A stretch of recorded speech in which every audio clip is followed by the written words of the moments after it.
છે કોઈ ગેરંટી? હા, મોદી સાહેબે આધાર કાર્ડ બનાવ્યો, રેશન કાર્ડ બનાવ્યો, ચૂંટણી કાર્ડ બનાવ્યો, બીજો આધાર અહીંનો નીચે વાળાનો આધાર મળશે, પણ ઉપર વાળાનો આધાર તો એ જો શું કરવું પડે વર્ષાબેન? શું કરવું પડે? એક જ આધાર કયો? એક તારો સાથ,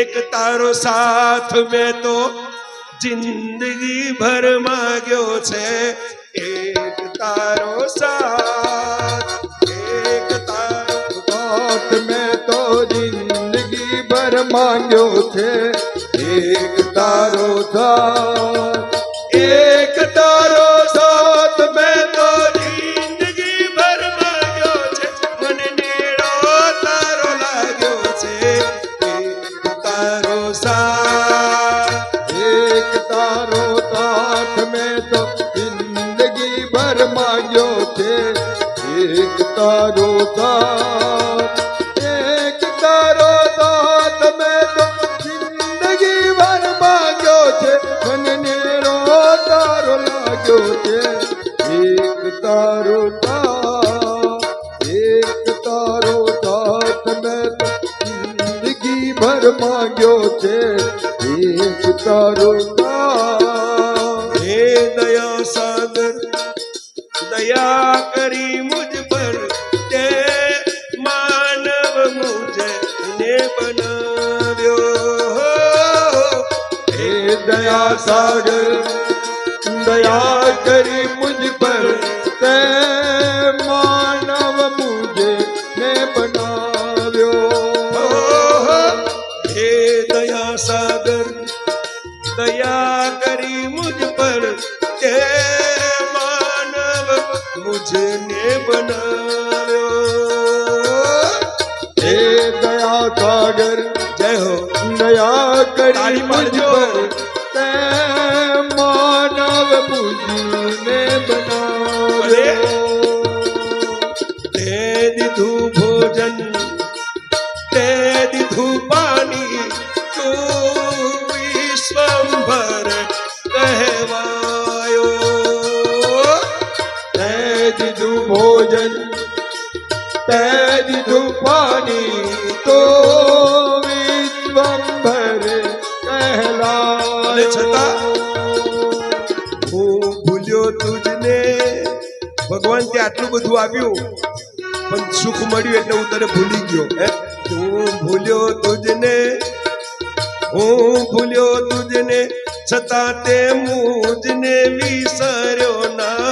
હું ભૂલ્યો તુજને, હું ભૂલ્યો તુજને, છતાં તે મુજને વિસર્યો ના. મને નેડો તારો લાગ્યો છે, એક તારો સાથ, એક તારો સાથ મેં તો જિંદગી ભર માંગ્યો છે, એક તારો સાથ, એક તારો સાથ મેં તો જિંદગી ભર માંગ્યો છે, મને નેરો તારો લાગ્યો છે, એક તારો સાથ, એક તારો સાથ મેં તો જિંદગી ભર માંગ્યો છે, એક તારો સાથ. અને ભગવાનને કહેવાનું શું? અરે મોહ માયાના પાદવમાં લપસુના, તું હાથ પકડ જે મારો. મોહ માયાના પાદવમાં લપસુના, તું હાથ પકડ જે મારો.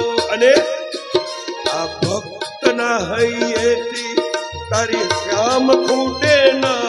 તું સાગર, હું છું કિનારો. અરે તારા ભજનનો નાદ, તારા ભજનનો નાદ મારા રોમ રોમે જાગ્યો છે. તારા ભજનનો નાદ, તારા ભજનનો નાદ મારા રોમે રોમે જાગ્યો છે. મને નેડો તારો લાગ્યો છે, એક તારો સાથ, એક તારો સાથ મેં તો જિંદગી ભર માંગ્યો છે, એક તારો સાથ. હો.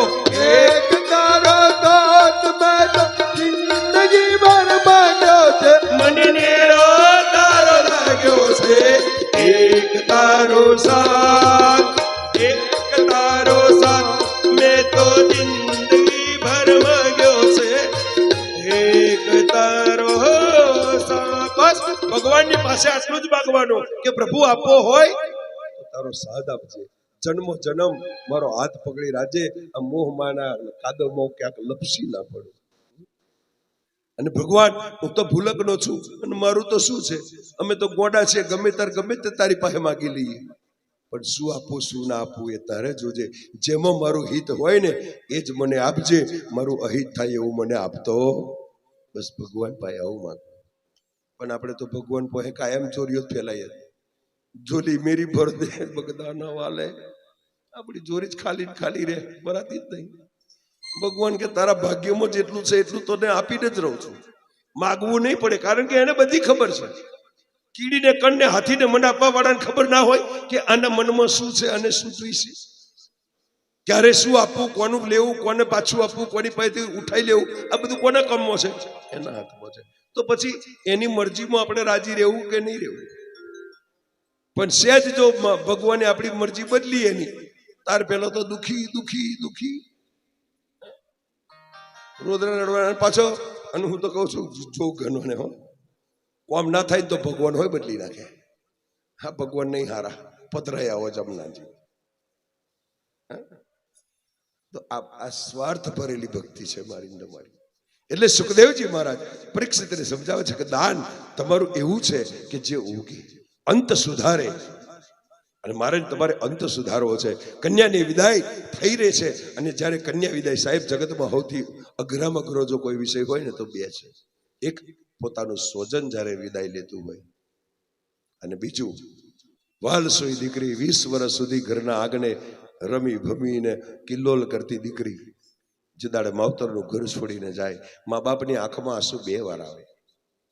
એક વાર પોતાનો દીકરો તરછોડે, યાદ રાખજો, જે દીકરા માટે પૂનમ માની હોય, બાધાઓ રાખી હોય, ટેકો રાખી હોય, કંઈક પથ્થર એટલા દેવ પૂજ્યા હોય, અને ત્યારે મોડ દીકરાનું મોડું દીઠું હોય, ત્યારે એ દીકરો જ્યારે માવતરને ઠુકરાવે, તરછોડે, ત્યારે મા બાપની આંખમાં આંસુ આવે.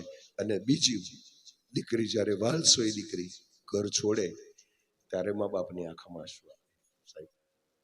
અને કન્યા વિદાય એટલે વસમી વિદાય જો કોઈ હોય ને તો દીકરીની છે. તે સૌથી વધારે જો વસમી લાગતી હોય ને તો દીકરીના બાપને, કારણ કે દીકરો માને વાલો હોય અને બાપને દીકરી વાલી હોય. કારણ કે દીકરી એ તો બાપનું હૃદય છે, દીકરી એ બાપનો કાળજાનો કટકો છે. સાહેબ દીકરી એ વાલનો દરિયો ગણાય. એમ કે દીકરીઓ તો હાપનો ભારો છે. અરે સાહેબ એના બાપને પૂછો કે દીકરી શું છે, એ વાલનો દરિયો છે.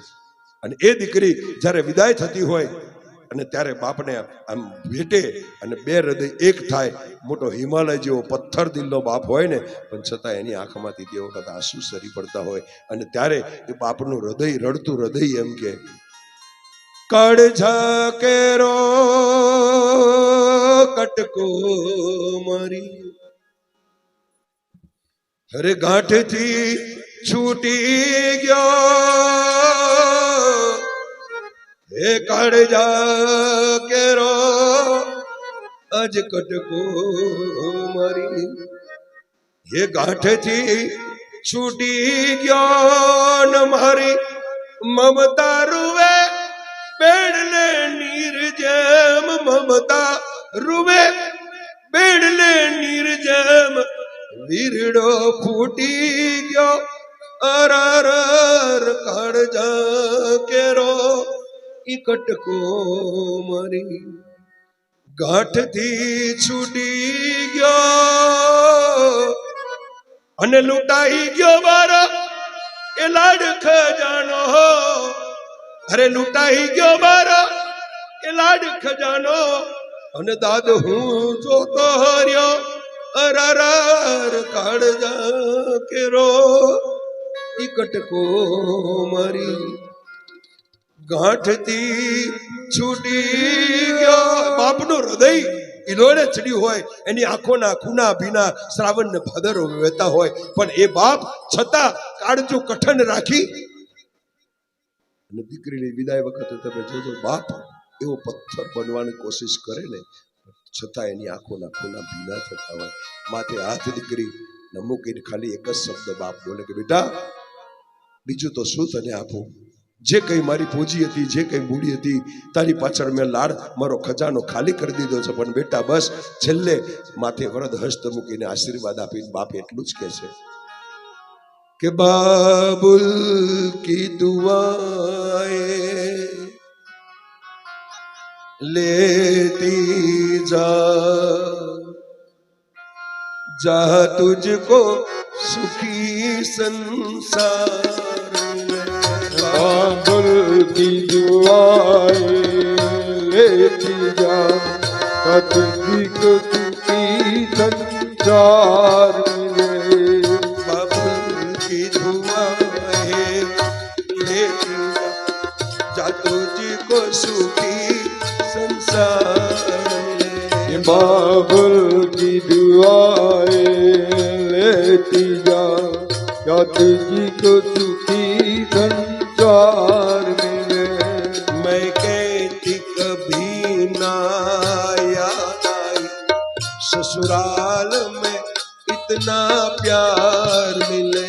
मैं कहती कभी ना याद आई ससुराल में उतना प्यार मिले।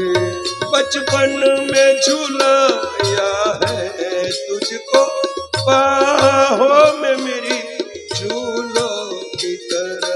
बचपन में झुलाया है तुझको बाहों में मेरी झूलों की तरह। बचपन में झूलाया है तुझको बाहों में मेरी झूलों की तरह। बचपन में झुलाया है तुझको बाहों में मेरी झूलों की तरह। मेरे बाग की नाजुक ये डाली जा तुझको नहीं बहार मिले। मेरे बाग की ये नाजुक डाली जा तुझको नहीं बहार मिले। मैं कहती कभी ना याद आई ससुराल में इतना प्यार मिले। मैं कहती कभी ना याद आए ससुराल में उतना प्यार मिले। बाबुल की दुआएं लेती जा तुझको सुखी संसार। અને બાપ દીકરીના માથે હાથ મૂકીને હિબકા ભરતો બાપ કે બેટા જા મારા આશીર્વાદ છે, તું સુખી થજે. કોઈ બાપ એવું ઈચ્છે કે પોતાની દીકરી દુઃખી થાય, અને એ રડતા હૃદયે બાપ દીકરીને વિદાય આપતો હોય અને ત્યારે એની મા પણ એને જઈ અને ભેટે છે, સખીઓને ભેટે છે, ઝાડવા રડે, આખું ગામ બીબકે ચડે, અને મા જ્યારે દીકરીને ભેટે ત્યારે મા એના માથે હાથ મૂકીને શિખામણ આપતી હોય. છેલ્લી શિખામણ માની કઈ હોય છે કે દીકરી સાસરિયામાં જઈને કુળ દીપાવજે રે. દીકરી સાસરિયામાં જઈને કુળ દીપાવજે.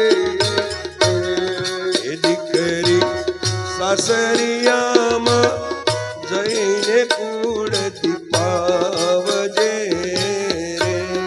એ દીકરી સાસરિયામાં જઈને કુળ દીપાવજે રે. એ બેટા રહેજો રૂડી રીત, બેટા રહેજો રૂડી રીત, છોડી મહિયરિયાની પ્રીત છોડી.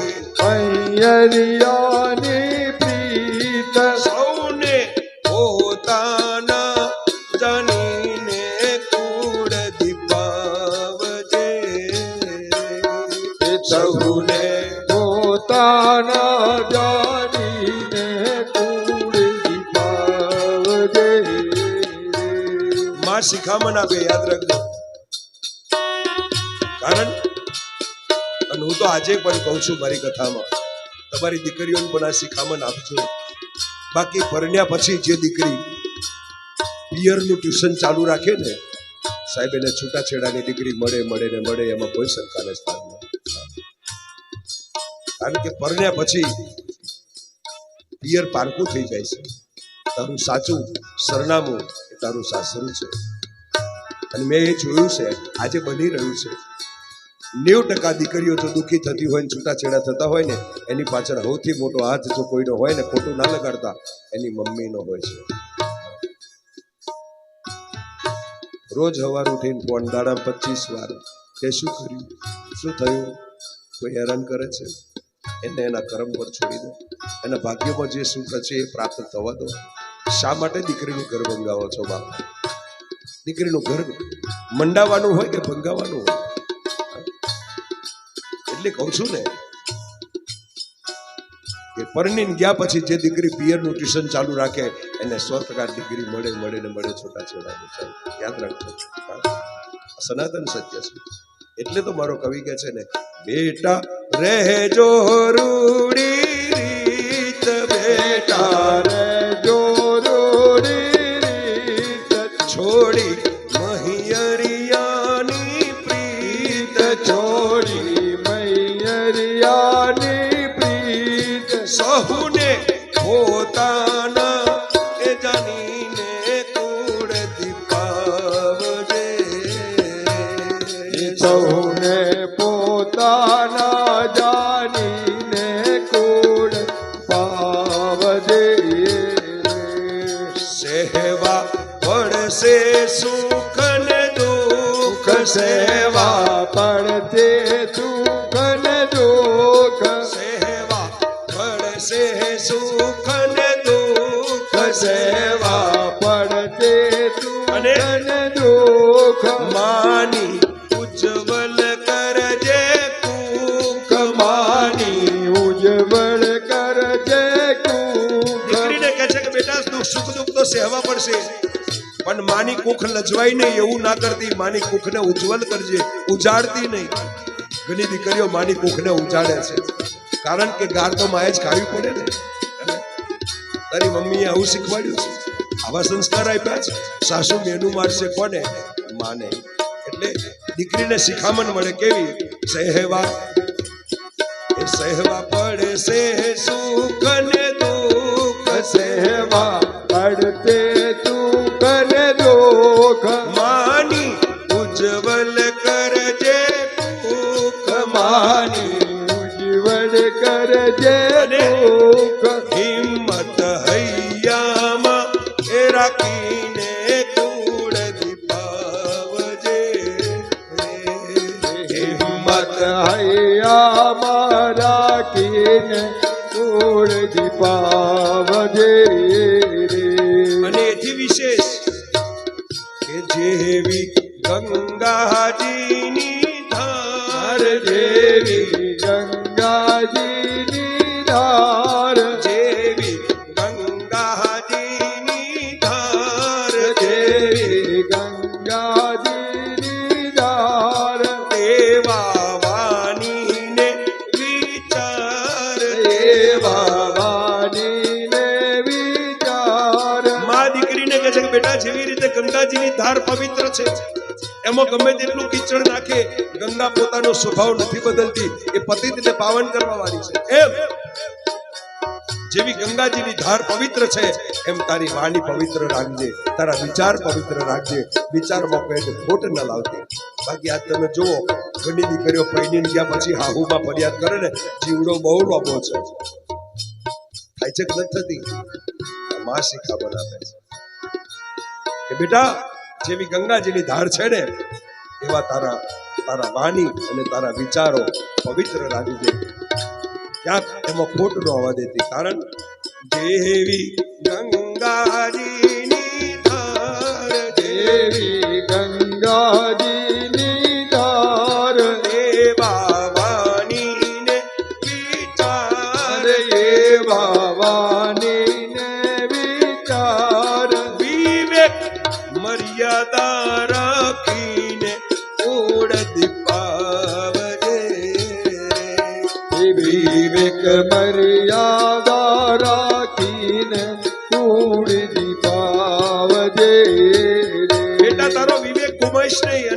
મર્યાદામાં રહે છે, સાસરીની મર્યાદાનું ઉલ્લંઘન કરતી નહીં. આ માં શિખામણ આપે. અને સૌથી ઉત્તમ શિખામણ છેલ્લે શું કે સાસુ સસરા છે માં બાપ, સાસુ સસરા છે મા બાપ, સાસુ સસરા છે માં બાપ, સાસુ સાસુ સસરા છે મા બાપ, તેમનું જાળવજે તું માપ, એમનું જાળવજે તું માન, સેવા તન મનથી સ્વીકારી કુળ દીપાવજે રે. સેવા તન મનથી સ્વીકારી પૂરી દીપાવજે રે દીકરી સાસરિયામાં જઈને કુળ દીપાવજે રે. કરી સાસરિયામાં જઈને કોળ દીપાવજે માં કહે છે કે બેટા જેવી રીતે અમે તારા માવતર છીએ, હવે માવતર અમે પતી ગયા, હવે તારું સાચા મા બાપ સાસુ ને સસરા એ તારા મા બાપ છે. આજ સુધી તું અમારી લાડકવાઈ હતી, હવે એમની લાડકવાઈ બનશે. પણ સાહેબ અહીં થોડુંક સુધરવાની વાત છે. સાસુ એનું જો સાસુ પણ ના બતાવે તો સાસુ કહેવાય ના કહેવાય. પાવર છે સાસુ પાસે, પણ સાસુ એ ભૂલી જાય છે કે હું પણ પરણીને આવી તાર કોકની દીકરી ને બહુ હતી, મારી પર પાવર કરવા વાળું કોક હતું. આ ભૂલી જાય છે. સાહેબ આપણી દીકરી દુઃખી થાય એવું આપણે ઈચ્છીએ છીએ ખરા? એની સાસરીમાં એને દુઃખ પડે એવું ઈચ્છીએ છીએ? એના સાસરી જોડે રોજ વડવાર થાય એવું ઈચ્છીએ છીએ? આપણી ઘેર આવનારી દીકરી બહુ એ કોકની દીકરી છે ને, તો એને આપણે દુઃખી કરીએ આ વેલિડ છે ખરું? વેલિડ છે? તમે તમારી દીકરીનું જેવું શીખું જોવો છો તો એવું હમાની દીકરી તમારી ઘેર આવી છે તો એનું સુખ જોવાની જવાબદારી આપણી નથી? અને એ સાસુ ભૂલી જાય છે. કર્મ સંજોગે કદાચ તારી ઘેર દીકરાનો જન્મ થયો, તને દીકરી નહીં મળી, પણ તું તો કોકની દીકરી છું ને. સાસુએ આટલું યાદ રાખવું પડે. ઘણા એમ કે અમાર તો કઈ દીકરીઓ છે ચિંતા, પણ એ તારું બેડ લક છે, યાદ રાખજો. દીકરી શું છે હવે સમજાવું છું તમને. ઘણા એમ કે દીકરીઓ નથી જોઈતી, ઘણા દીકરા મળે ને પછી દીકરીઓ ભૂલી જાય છે. ઘણો તો એમ કે હારું થયું મારી કે દીકરી નહીં જોઉં. પણ સાહેબ દીકરી એ શું છે એ તમને ખબર છે? દીકરી શું છે એ ખબર છે? તમે કદાચ શિવ મહાપુરાણ ક્યારે સાંભળ્યું છે? અને સાંભળ્યું છે ને તો એ કાન પર ધર્યું નહીં, જીવનમાં ઉતાર્યું નહીં. અમારા શિવ મહાપુરાણમાં ઉલ્લેખ છે. દક્ષ પ્રજાપતિની ઘેર કેટલી દીકરીઓ હતી? કેટલી? 60. પહેલી, અને છતાં કાળક્રમે થઈને ફરી બીજી 60 થઈ. કેટલી થઈ? 120. અને છતાં આદ્ય શક્તિ ભગવતી પરમ્બા એના અનુષ્ઠાન કર્યા અને મેં ખોડો પાથર્યો વિરચીએ કે માં હજુ મારી ઘેર એક દીકરી જોઈએ. યાદ રાખજો 120 દીકરીઓ જેને આગળ હોય એ 21મી માગે ખરો? આપણી ઘેર તો એક હોય અને જો ભૂલે ચૂકે હવે ફરી દીકરી આપી તો શું થાય? હાહુમાનું નાક ફૂલીને લાલ ચોર થઈ જાય. હા થાય કે નહીં સાહેબ? 120 દીકરી પર માને અનુષ્ઠાન કરી અને એને 121મી દીકરી માંગી. માએ જાતે એની ઘેર દીકરી તરીકે પ્રગટ થવું પડ્યું. ભગવતી ભવાની આદ્ય શક્તિ રાજ રાજેશ્વરી અખિલ બ્રહ્માંડની જે જનેતા. અમારા શિવ મહાપુરાણમાં દાખલો છે. બીજી વાત કે એને 121મી કન્યા લીધી, આપણી ઘેર એક દીકરી જન્મે. અને યાદ રાખો દીકરી એટલે શું છે? હું તો કહું છું ને કે જેના ઘરમાં દીકરી નથી, દીકરી યાદ રાખજો, તમારા ઘરમાં દીકરી હોય એના લગ્ન તમારા આજ્ઞામાં થાય, મંગળ ફેરા ફરાય, એની પાછળનું રીઝન ખબર છે? એ દીકરી એના બાપના જન્મ, જે બાપના હાથે કન્યાદાન ન થાય એ બાપ સ્મશાનનો રખેવાળ કહેવાય. લખી રાખજો, એના હાથનું ખાવું એટલે સ્મશાનનો ખાધા બરાબર છે. એ એના બાપના જન્મ જન્માંતરના ગુજરા ઉકેલવા માટે આવેલી છે. બાપના હાથેથી એનું કન્યાદાન થાય ને એના બાપના માથેથી બધા પાતક દૂર થઈ જાય સાહેબ. અને બીજી વાત કે દીકરી એટલે તમારા જન્માંતરના કરેલા. તમે કોઈ મંદિરમાં 501 કે 5001 લખાવો તો તમને પાવતી મળે છે કે નથી મળતી? દાન કર્યાની પાવતી મળે ને? આપે છે કે નહીં? ડાકોરમાં આપણે રણછોડજી આપે છે ને પાવતી, 10 રૂપિયા આપી તો 10 રૂપિયાની પાવતી મળે. અને જોડે પ્રસાદ આપે ને. તો તમારા જન્મના પુણ્ય જ્યારે સુકૃત થયા હોય, તમારા ચોપડે બેલેન્સ થયા હોય, ઈશ્વરના દરબારમાં તમારું બેલેન્સ વધે, ત્યારે એ ભગવાન તમારી ઘેર એની રિસીદ મોકલે. એ રિસીદ બીજું કશું નહીં, એ છે દીકરી તમારી સાહેબ. તમારા સત્કર્મનું, તમારા પુણ્ય કર્મનું રિસીદ, ઈશ્વર તરફથી મળેલી ભેટ, એટલે એ તમારી દીકરી છે સાહેબ. યાદ રાખજો, એ દીકરીને જાળવી લેજો બાપ. એ ક્યાંક તમારું એ વિખરાઈ ન જાય. અને એટલે દીકરીને શા માટે કીધું છે? દીકરી અને બહેનોને, સ્ત્રીઓને તો માને તો શું કીધું? ઈશ્વરનો અંશ કીધો છે સાહેબ. તમારી દીકરી કોકના કુળનો વેલો વધારવા જઈ રહી છે સાહેબ. કોકનું કુળ આગળ વધારવા જઈ રહી છે. દીકરી કઈ જેવી તેવી નથી. તો શા માટે દીકરીઓ માટે આપણે આટલું બધો વેરભાવ શા માટે? કયા કારણથી? મારી ઘેર દીકરી ભગવાને નથી આપી તો તારું બેડ લક છે. કારણ એની પરથી ખબર પડે કે તારું ઉપર બેલેન્સ 0 છે. સનાતન સત્ય ભલે કોઈને કડવું લાગે, આઈ એમ નોટ સમથિંગ. હું કોઈ 1% વ્યક્તિ માટે નથી બોલતો. સમસ્ત આજે કળિયુગમાં સમસ્ત પ્રજામાં આપણા માણસ બનાયા ભગવાને, પણ ખોટા બનાયા છે. સત્યને પકડ્યું નહીં, સત્ય સ્વીકારવું નથી. સત્ય સાંભળવું ગમે છે, સ્વીકારવાનું થાય ને ત્યારે છાતી ફાટી જાય છે. કારણ કે સનાતન ધર્મની ગાદી છે. હું 0.1% એક વ્યક્તિ માટે નથી બોલતો. મને તમને બધાને આ શબ્દો લાગુ પડે સાહેબ.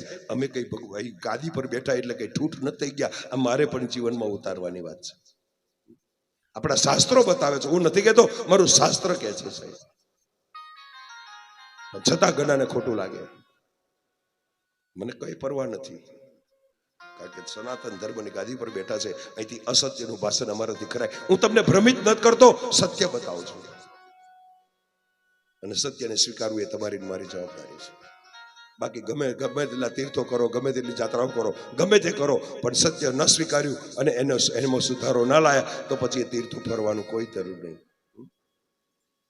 જીવનમાં એક્સેપ્ટ કરો, સ્વીકારી લેવાની જરૂર છે કે હા ભાઈ વાત સાચી છે. અને હું નથી કહેતો, શાસ્ત્રમાં પ્રમાણ આપેલા છે, એના પુરાવા છે સાહેબ. અને આ પુરાવા મેં તો નથી બનાવેલા ને, આપણા ઋષિ મુનિઓની પરંપરા ચાલી આવી છે. અને એ દીકરીને તમે કહો કે મા બાપ અમે હતા, હવે સાચા સાસુ સસરા એ છે, એની સેવા કરજે. અને ત્યારે છેલ્લે માં 2 હાથ જોડીને વિનંતી કરે છે દીકરીને, શું કે તારા સ્વામીનું છે માન, તારા સ્વામીનું છે માન, તારા સ્વામીનું છે માન, તારા સ્વામીનું છે માન, એનું જાળવજે તું માન, એમનું જાળવજે તો માન, એનું જાળવજે તું માન, એમનું જાળવજે તો માન. મોહિની પ્રીતમને પૂજીને કુળ દીપાવજે રે, તારા પ્રીતમને પૂજીને કુળ દીપાવજે એ દીકરી સાસરિયામાં જઈને કુળ દીપાવજે રે, દીકરી દાસરિયામાં જઈને કુળ દીપાવજે. એ બેટા છેલ્લી શિખામણ તારા પતિનું માન છે, ક્યાંક એનું અપમાન ન થાય એવું જીવન ના જીવતી તારા પતિનું માન સન્માન જાળવજે. એ છે સાચા શ્રી ભગવાન. અને વાત સાચી છે, શાસ્ત્રમાં લખ્યું છે બહેનો માટે પોતાનો પહેલો ભગવાન કોણ? પોતાના પતિ. કેટલા ભગવાન માને છે? આગળ ઊંચી કરો તો. જે પોતાના પતિને ભગવાન માનીને રોજ હવામાં એની પૂજા કરતા હોય, અંગૂઠો ધોતા હોય, પગે લાગતા હોય, એમનું કહેલું દરેક કાર્ય કરતા હોય, કેટલા છે એવા? જો હવે આવો બધી દંડા પાછા ખેંચાઈ ગયા ને. અહીં બેઠા હોય જોજો તમારા હોય તો કે તમને ભગવાન મોડા છે પતિ કમ પટાવાળા જ્યાદા. એ દૂધ લેતા આવજો. નોકરીથી બિચારો કાયો આવ્યો હોય આવતો ઠેલું પકડાઈ દે એમને હેડે આયા દૂધ છે ની ચા ભેણી પીશો આ ગિલોડો થઈ રહ્યો જાઓ બટાકા લેતા આવો. અને બજારમાં નીકળે તારે જોજો શોપિંગમાં રવિવારે લઈ જાય તે પાછળ બિહાડીને ઢેડા કરીને હોય લઈ જાય 2.5 મણનું બાચકું. અને મોલમાં જાય ચશ્મા આમ ચડાવે પાકીટ હોય મોબાઈલ ખસેડતી હોય પેલો છોકરો લઈને પાછળ ચાલતો હોય.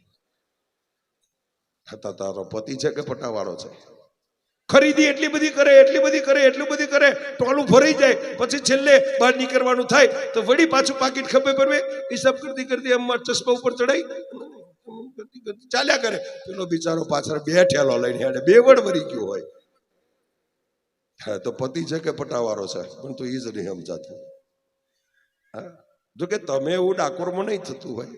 આ તો અમારા બની એટલે વચ્ચે જ પાછું વડોદરા તો સંસ્કારી નગરી એને તો કશું કહેવાય નહીં. અને સુરતની તો મુહૂર્ત જ કઈ અલગ છે એની તો વાત જ નહીં કરવાની. અને મુંબઈની તો વાત જ અલગ છે. મુંબઈ અનોખું શહેર રંગરંગીલું શહેર એટલે મુંબઈ અને અમારું રાજકોટ તો રંગીલું એના જેવું બીજું કોઈ શહેર નહીં. એટલે ભાઈ બધાને મારે અન્યાય ના કરે. ખાલી ખરાબમાં ખરાબ તાલુકો અને ખરાબમાં ખરાબ જો કોઈ હોય આ ભારત ભૂમિમાં ઈડંબા વનની ભૂમિ એટલે મારી ભૂમિ. હું ઈડંબા વનના રાક્ષસના વંશજમાંથી આવેલો છું. અમારો સાવલી તાલુકો એટલે ઈડંબા વન. મહાભારત ખોલીને જોઈ લો ઉલ્લેખ છે. અમારો હાવલી તાલુકો એટલે ઈડંબા વન ગણાય. અને તે કઈથી ટુવા ટીંબા તાળાઉનીના કુંડ. જો ભીમે ઈડંબા જોડે લગ્ન કર્યા હતા તો આજે ચોરી છે. તાળાઉનીના કુંડ છે સેવાલિયા પાસે. તમે બધા ડાકોર ભણી વાળાને ખાસ ખબર હોય. એટલે અમે ઈડંબા વનના છીએ. એટલે અસુરી વૃત્તિ અમારામાં રહેવાની ને કારણ કે લોહીના ગુણ ક્યાંય જાય કોઈની નજરમાં અમે અસુરય હોય એવું કશું નહીં. જેની જેવી દ્રષ્ટિ એવી અમારી વૃત્તિ. અને હું તો સ્વીકારી લઉં છું કે આપણે જે છે એ છે. હું ઢોક પીછોડા કરતો નહીં. જે વાત છે એવો દેવાનું. મેકઅપ કરીને ફરતો મને આવડતું નહીં. અને મેકઅપ ઉતરી ગયા પછી તો ઓરિજિનલ આવે ને એટલે તો મેં દીક્ષાબેનને સૂત્ર આપી દીધું છે સત્ય છુપમ તબ દિખમ સુંદરમ. સત્ય છુપાય તારે સુંદર દેખાવાય. એટલે પીછો મારવાનો આપણે જેવા છે એવાનો. सच्चाई छुप नहीं सकती बनावट के असूलों से, खुशबू आ नहीं सकती इस प्लास्टिक के फूलों से. आ शोभा વધારે સુગંધ ના આપે.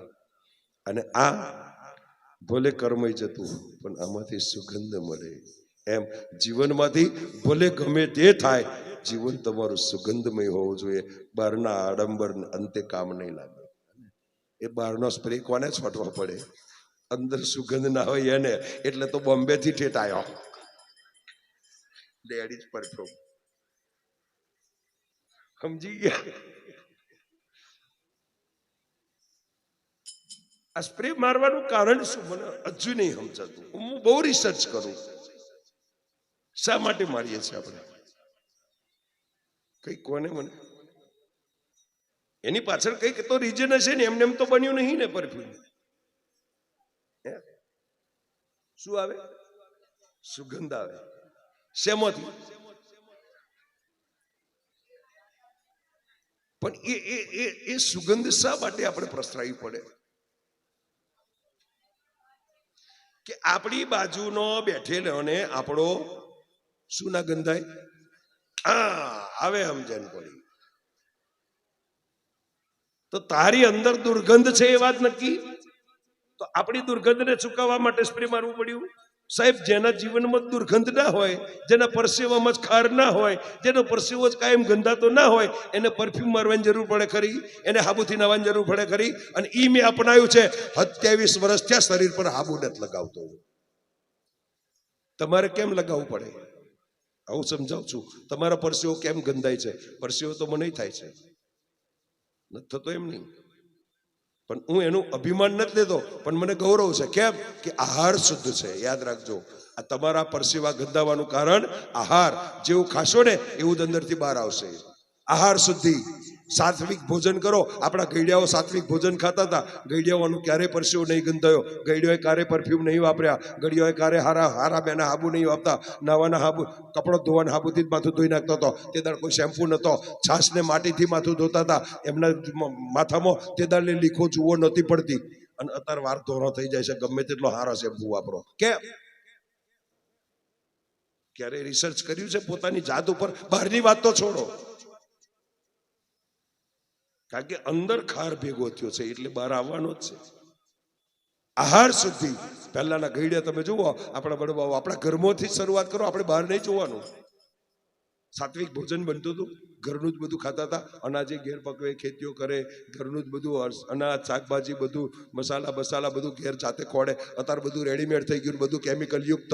એના કલર લાવવા માટે અંદર કેમિકલો એડ થવા મળ્યો, ટેસ્ટ લાવવા માટે અંદર અનેક જાતનો કેમિકલો નખાવા મળ્યો. અને એ બધું અંદર જાય પછી એ ખાર બહાર ના આવે. એ બહાર આવે પછી ઉકેળો ગંધાય ના તો શું થાય? એટલે આપણે શરીર નહીં, અને હું તો ઉકેળો માનું છું. કચરા પટ્ટી નાખવાનું. કચરા પેટી તો હારી, કચરા પેટી કરતો આ પેટી ખરાબ બનાવી દીધી આપણે. એટલે આ બધું નવું ઉત્પન્ન થયું છે.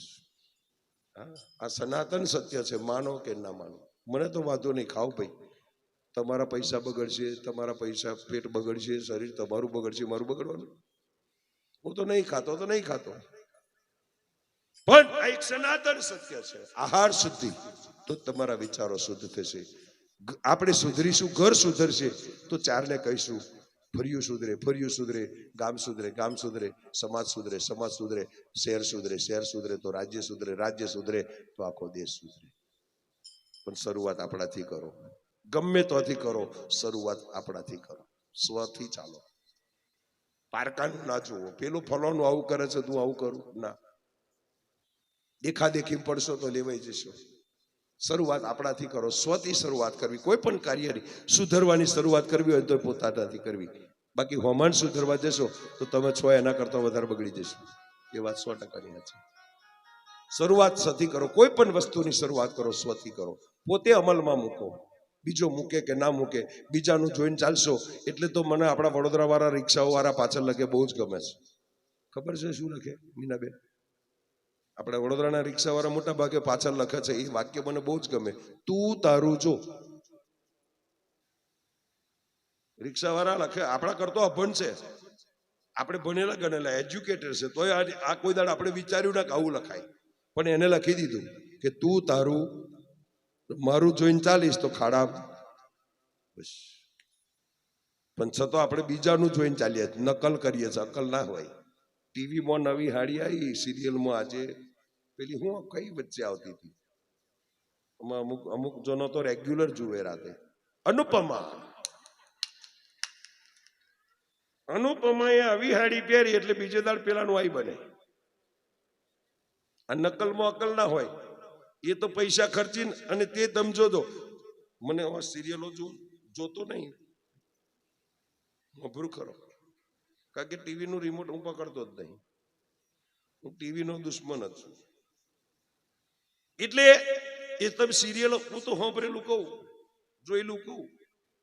આજે જે સિરિયલનો હપ્તો પત્યો એ કાલે ચાલુ થાય, કાલે પત્યો એ પમદાડ ચાલુ થાય, રિપીટ થાય ને, ચાલ્યા કરતો હોય.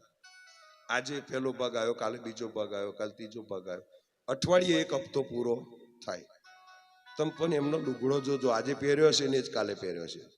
તૈવ્યો નયા વગર રહેત્યો છે. આટલું વિચાર્યું કે આજનો કપડો જ કાલે બતાડશે, તો તમે આજનો કાલે કેમ નહીં પહેરતો? તો પછી એને હાડી પહેરી એવી તમે પહેરો શું લેવા?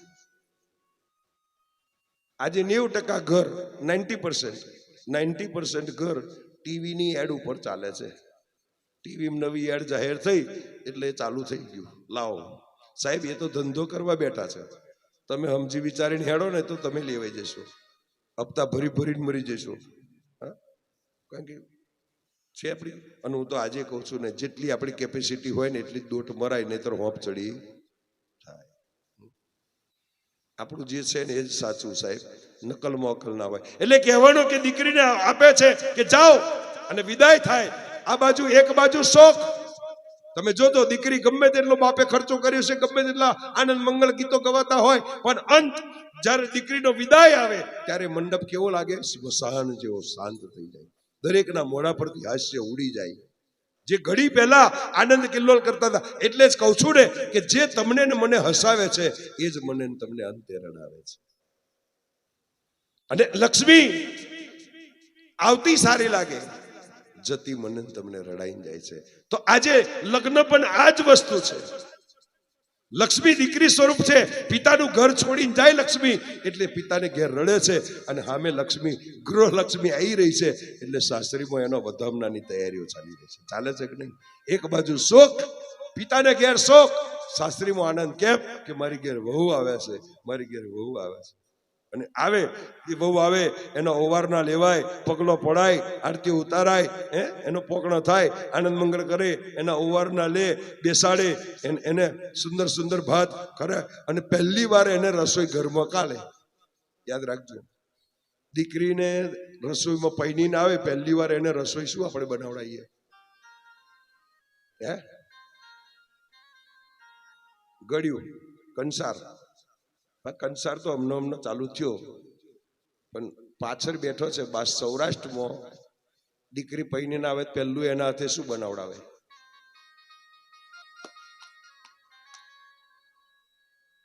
યાદ રાખજો, મારા સૌરાષ્ટ્રનો રિવાજ છે કે પૈણીની દીકરી આવે એટલે હાહુમાં એને બીજું કંસાર બંસાર સાઈડ પર, જા બેટા રોટલો બનાય. અને એ રોટલો જો કમ્પ્લેટ બને અને કમ્પ્લેટ એ રોટલો ઘડીને બનાવે તો સમજી લેવાનું કે આ 100% હોનું છે, આ 24 કેરેટ ગોલ્ડ છે, ડુપ્લિકેટ નો હોય. એની પરથી એના સંસ્કાર ખબર પડી જાય કે માએ કેવા સંસ્કાર આપ્યા છે. હા, સનાતન સત્ય.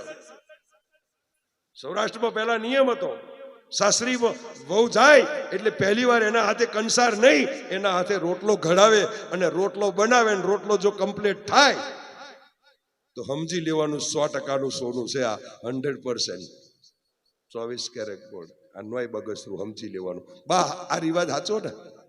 ખબર છે બા? તમે સૌરાષ્ટ્રમાંથી ઉછર્યો તોય ના ખબર પડી, પણ મૂળ તો આનું ને. આ એક સનાતન સત્ય છે બાપ. તમારી પુત્રના લક્ષણ પારણામાંથી અને વહુના લક્ષણ બારણામાંથી એન્ટ્રી થાય ને તોથી જ ખબર પડી જાય કે આ વાવાઝોડું કેવું ધમાચકડી મચાવશે. ખરેખર એટલે આ લક્ષણ બતાવે છે. અને એ રોટલો બને અને કમ્પ્લેટ, અને જો રોટલો ઘડતી હોય ને ત્યારે તમે જોજો કલાડું દાંત કાઢતું હોય. તમે જોયું છે કોઈ કલાડાનું દાંત કાઢતું? આવડતા જ નહીં, કઈથી જોવે? ચૂલા જ નીકળી ગયા, ઘાસ આવી ગયા. ગીતાબેને કદાચ જોયું છે, ઘડ્યો ને તમે જોયું છે, કલાડું ઘડે ને રોમ ચૂલા ઉપર, પછી એમ રોટલો નાખે ને પછી કલાડું હશે ને કે નહીં હસતું? કેટલાય જોયું છે કલાડાને હસતો? જોયું છે ને? એ કેમ હશે એ ખબર નહીં. તારા રોટલામાં ચોરીઓ નહીં એની ગેરંટી કલાડું આપે, બાકી ઘણો વચ્ચે ચોરીઓ રહી જાય. ખબર છે? વચ્ચે જાડો અને આજુબાજુ પાતળો. કમ્પ્લેટ જો રોટલો હશે તો કલાડું હશે ને, અને રોટલામાં ખોમી હશે તો કલાડું ક્યારેય નહીં હશે. આ લખવું હોય તો લખી રાખો, કાલ ઘેર જઈને ટ્રાય કરવો હોય કરી જોજો. હા, સનાતન એનું કારણ છે. તમને કહેશે કે બાપુ પણ મારા બા હતો ને, જેવો મોદી સાહેબ નો બાર નામ હીરાબા ને એવું મારા બાર નામ હીરાબા જ છે. અને બે એને જોડે બિહાડો ને તો બદલાઈ જાય એવો સેમ. મારી ભાઈ મારા બાનો ફોટો નહીં તો તમને બતાવતો, સેમ હીરાબા જેવો. એ હીરાબા ને મારા બા હીરાબા. આ 103 વર્ષ જીવે, મારી બા પણ 103 વર્ષ જીવી. યાદ રાખજો, મરીને તો હતી મારી દાદીએ હાથ નહીં પકડવા દીધો કોઈ. અકબંજો. એનું કારણ છે સાત્વિક ખોરાક. ખોરાક જોડે બિહાડીને રોટલા ઘડતી મારી બા. એટલે પછી આ બધું મેં જોયેલું છે. સંસ્કાર શું હોય એ જોયેલા છે. આજનો છોકરોને પૂછો, ખબર નહીં હોય. કારણ કે સંસ્કાર દાદીઓને ટાઈમ જ નહીં ખોરામ બિહાડવાનો. હા, છોકરો હોય તો ખોરામ બિહાડીને કિવારી ખીચડી ખવડાવે, લે ખા બેટા, લે ખા બેટા, ખા બેટા. કેમ તકે દાદો દાદી. અને દીકરી હશે તો ખાવું હોય. નહીં તો ધરી રહે. આ સંસ્કાર. દીકરાને ખોરામાં બેહાડીને માટે હાથ ફેરવીને ખવડાવે અને દીકરીને તા કે ના આ તો પારકા ઘરનું નોણું ને આપણે શું ફારવાનું, ઉપરથી આ તો ઘેર ખાડા પાડવાય છે. અલા એ તારા પુણ્યની રસીદ છે, એ તારા ખાડા નહીં પાડતી. દીકરીની વિદાય થાય કહેવાય સુખદેવજી મહારાજ પરીક્ષિતને સમજાવ્યા કે હે રાજન, આ બાજુ દ્વારકાની અંદર વેલકમની તૈયારીઓ ચાલી રહી છે.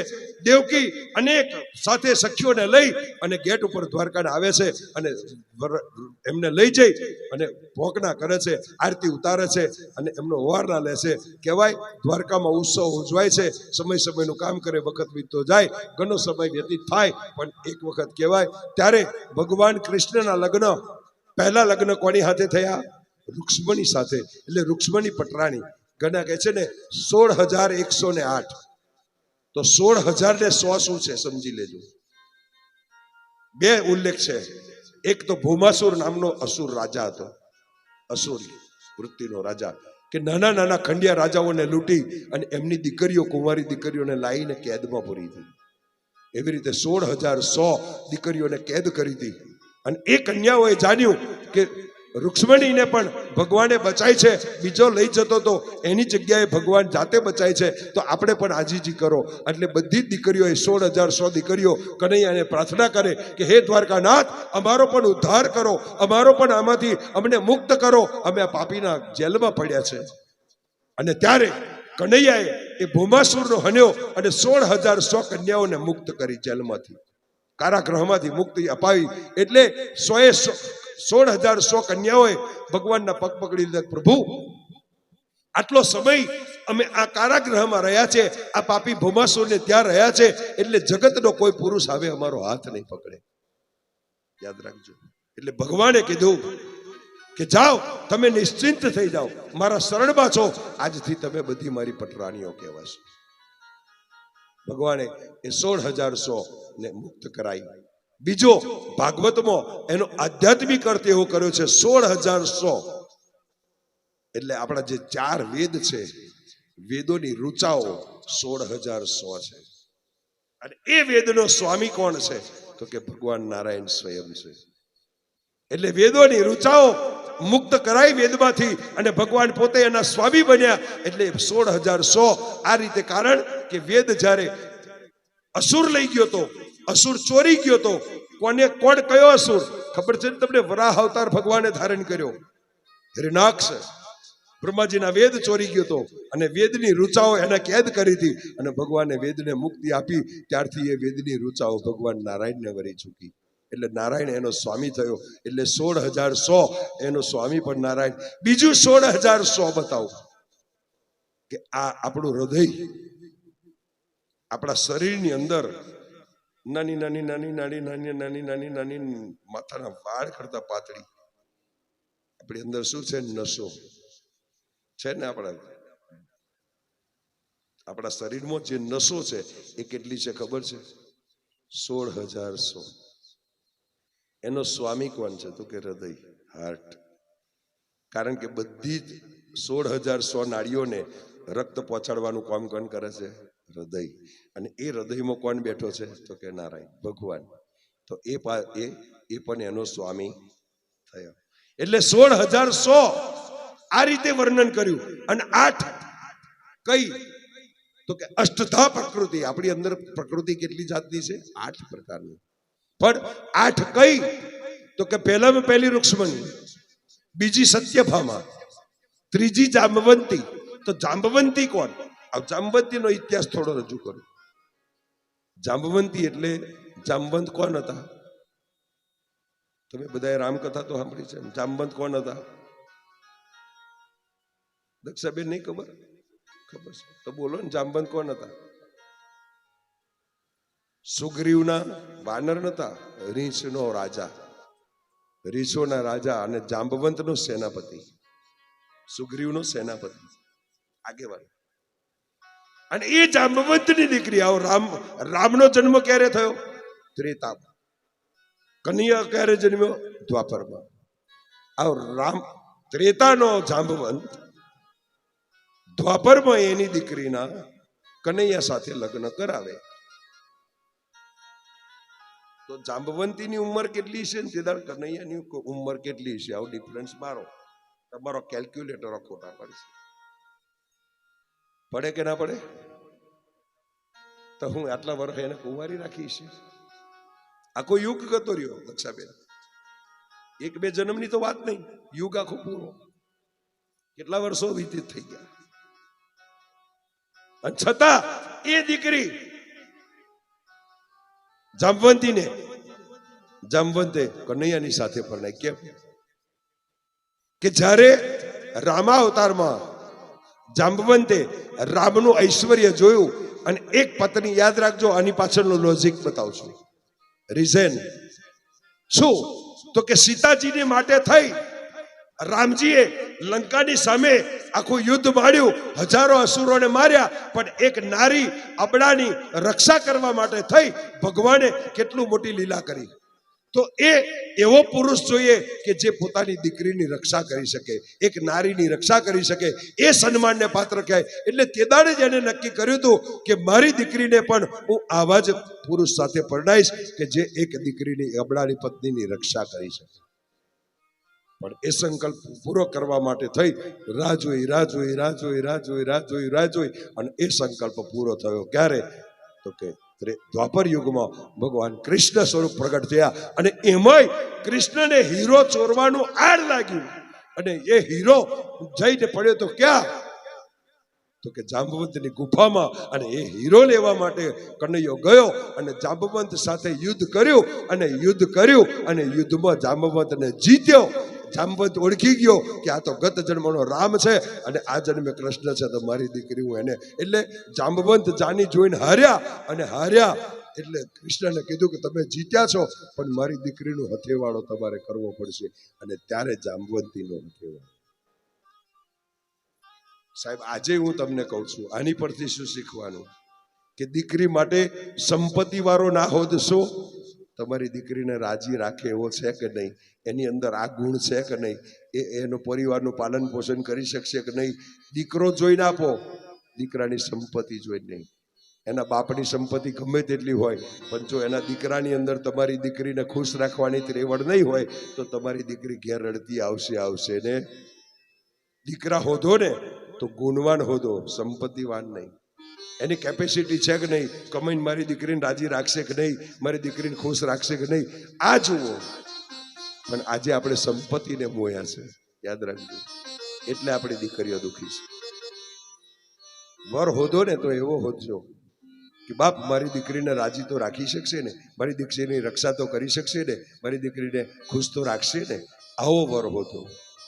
સંપત્તિ જોઈને આપશો ને તો સંપત્તિ તો 4 દાડા ઉડાડી દેશે. તમારી દીકરી રડતી તમારી ઘેર આવશે. એની હેસિયત શું છે એ ના જોશો, એના અંદર હિંમત શું છે એ જોજો. આપણે હેસિયત જોઈને વાત કરીએ છીએ, એની હિંમત જુઓ સાહેબ, કે અમારી દીકરીને રાજી રાખે કે નહીં, એની હિંમત છે કે નહીં, પૈસા કમાવાની ત્રેવડ છે કે નહીં, એનામાં ટેલેન્ટ છે કે નહીં. એનું ટેલેન્ટ જુઓ, એની સંપત્તિ નહીં. અને આપણે સંપત્તિ જોઈને તારી દીકરીઓ પૈણાવતા થયા, ત્યારથી આપણી દીકરીઓને દુખાવતા થયા. બાકી પહેલેનો ઘેડિયો બેઠો છે, જોવાય નતો ગયો, મોયરામાં આવે તો હદી જોતો નતો, કાકે શિયારો નાખ્યો હોય, હે બે નહીં તે દાડ આટલે ઓળ્યું હોય, એકબીજાને ચહેરા નતા જોયા. એ તો હવે બધું આ ચહેરા જોઈને ચાલુ થઈ ગયું. એટલે તો મારો કવિ કહે છે, ચહેરા ક્યા દેખતે હો દિલ में उतर कर देखो ना, दिल में उतर कर देखो ना, चेहरा क्या देखते हो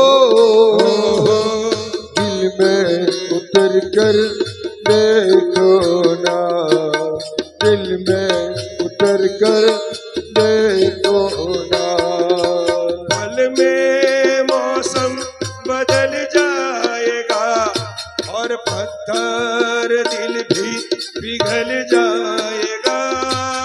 पल में मौसम बदल जाएगा और पत्थर दिल भी पिघल जाएगा. हर मेरी मोहब्बत में कितना असर तुम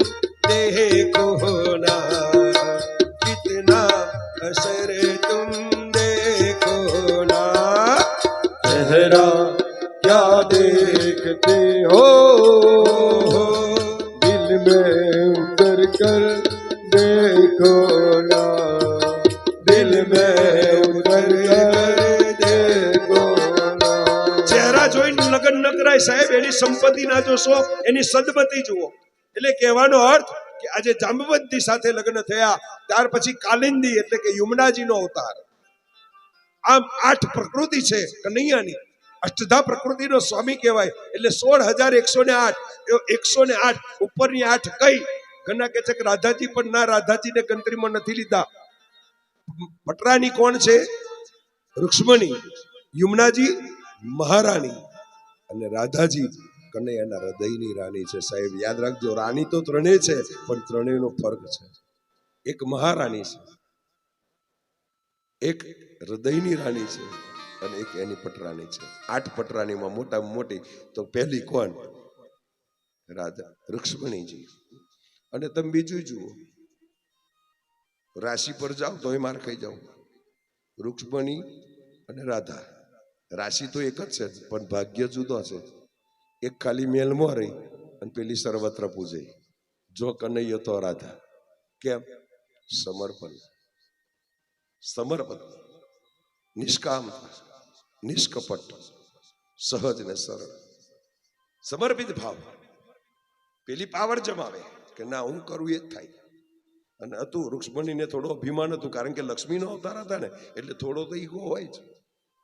રાધા નામ જરાય અભિમાન નહોતું, યાદ રાખજો. પણ જ્યાં અભિમાન આવે તો કનૈયો કહે છે કે એને હું સાઈડ પર બેહાડી દઉં છું, એને મારી જોડે રાખતો નથી. રૂક્ષ્મણી ક્યાંય નહીં. તમે જાઓ દ્વારકા જશો તો રૂક્ષ્મણીનું મંદિર અલગ છે.